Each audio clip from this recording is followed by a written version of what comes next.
maal gochuu dhaqaa jirtan?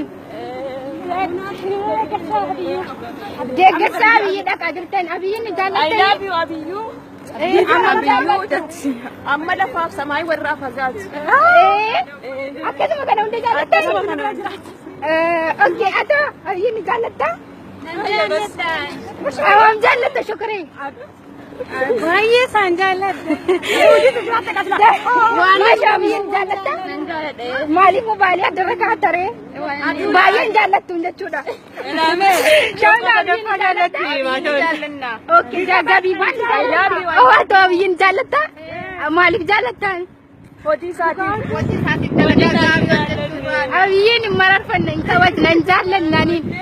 Ijoolleen kun ammoo deeggarsa Dubaayiin deemaa jiru. Dubaay Stadium Club deemaa jiranii. Sababni jara deemaa jiranis kun akkasuma uffata aadaatiin faayamanii gariin tiishartii Abiyyee uffatee Gariin qabu. akka carraa ta'e wanti kun jarjaraan waan ta'eef hin arganne uffata aadaatiin kun akkasitti uffata aadaa Jimmaa akkasuma tiishartii Abiyyeen faayamanii deemu. Poostiin godha.